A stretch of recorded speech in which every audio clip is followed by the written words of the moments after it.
Hi, Miss Patterson here, and today I'm going to help you with the first week of school. What is it going to be like, and how can you prepare to have a less stressful first week of school? So, the first day of school, I would get there a little early. Traffic is going to be backed up. Parents are going to be dropping off kids. Students aren't going to know where to go. It's a little chaotic. I personally like to get there, like if I have to be there by 7:45, I try to be there by 7:25, 7:30. Give yourself about 20, almost 30 minutes before school starts to get parked, to get into your room.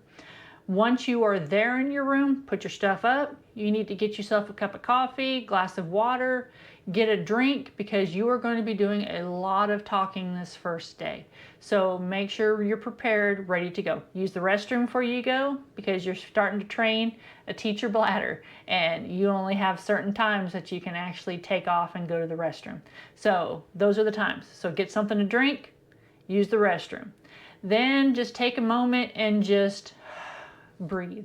Okay, you have set up your classroom due to in-service, so your room should be ready to go. When the bell rings, the roller coaster starts, and you can't stop it. So stand outside your door. Make sure you're greeting students. You want to look them in the eye and say, "Good morning, this is so-and-so's class. Good morning, this is science, this is English. Good morning, how are you today? Good morning," go in, okay? When students go in, have something on the board. Have something for them to get. A piece of paper. Have on the board, say, "Please pick up the piece of paper underneath this board." Or make sure on your table, fill out the form that's on your table. Find your name on an index card. Some teachers will have students' names on index cards. Go find your name, have a seat, answer these questions. It's good to kind of give them something to do while they're waiting for class to start. I personally, and this is a tip, I don't do seat and charts first day. I want to know who the friends are. So I let them go in and I let them sit wherever they want. And I let them sit that way for 3 days. By the end of 3 days, I know who's buddy-buddy and who cannot work with these people. Then I make my seat and chart. So I will make marks next to their names every day. If I recognize, hey, these two can't be together, I might put triangles next to their names. These three can't be together, I might put an asterisk next to their names.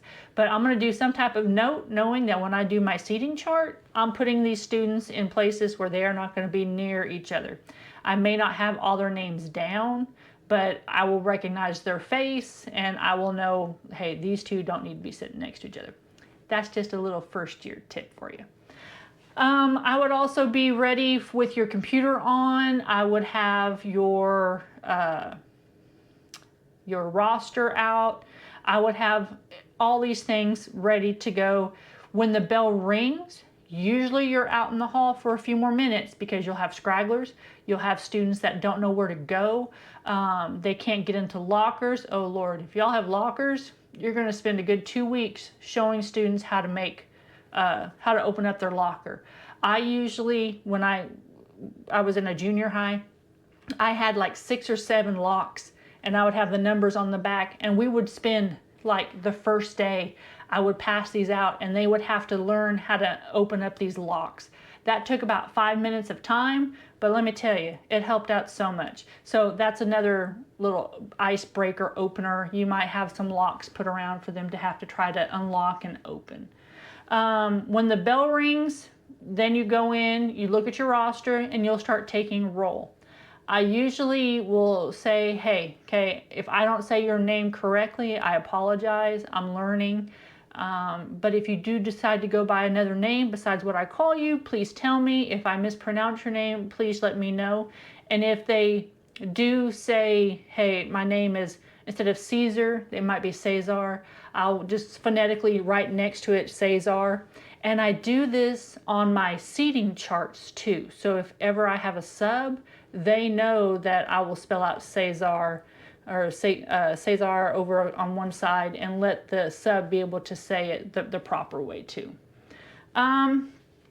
I meet everybody. I might give them a little bit of information about me, but usually I just kind of get right into whatever our new student activity is. I will have some things. There's a teacher who does these little lab icebreaker kind of things, and you do a little bit of a physics lesson, and then you move and you can do a little bit of a biology. And these were little tables that you could set up and students could rotate to. I would do a lot of labs, I would do a lot of transitions, and so day one, we started working on that. I set my expectations. This is how I expect you guys to move. This is what I expect you guys to do. So day one, they're doing something hands-on and not just sitting listening to me talk about my rules. Now I do that by day three. We spend 2 days in here doing this lab, and then by day three, I'm in there talking about my rules. But that's just something for you. If you have handouts, I've seen teachers do handouts where they make them a shield that shows all of their characteristics, what they want to be when they grow up, an image that makes them happy as a child, or what's a hobby they like to do. There are certain things that you can find all over the place. And again, your mentor might have something that will work good for you. Now, if you have classes that are secondary level, so for example, students change from one class to another, the last 5 minutes, especially if they're new to your building, you might say, does everybody know where they need to go? Does anybody have a question where art is or where the band room is? And then I usually have a map up on my board, and I'll show them, all right, this is where we are, and you're going to go here and turn left, and that's going to take you to art, or that's going to take you to the cafeteria. Our building has 2 lunches, so we always confirm, do you know which lunch you go to, and what's the order of your schedule? What's that process? We might go over rules in our student handbook. We might talk about bullying. We might have to talk about going into the hallways, going to your lockers. There might be certain things your administrator wants you to cover that they cannot cover with every individual student.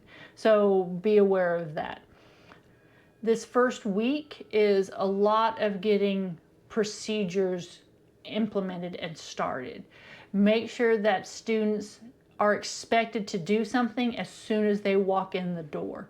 So as soon as they're in your classroom, they need to be looking at your board saying, what is it that we need to do? Is there a bell ringer that needs to be done? Do I need to get a Chromebook? Do I need to get a textbook? Do I need to get something out of a folder? These are tasks that they should know every time they walk in. And that might be a board that says, hey, these are the items that you need. Even in high school, I will still do that. Hey, we need this, this, and this. And as soon as they walk in my door, they're looking at that board and they're grabbing a calculator. They're grabbing their Chromebook. They're grabbing a ruler. They're doing whatever it is that I told them they need. So as soon as that bell rings, my time starts. So they can socialize and they can talk to each other during that time frame when they're in my room getting their stuff.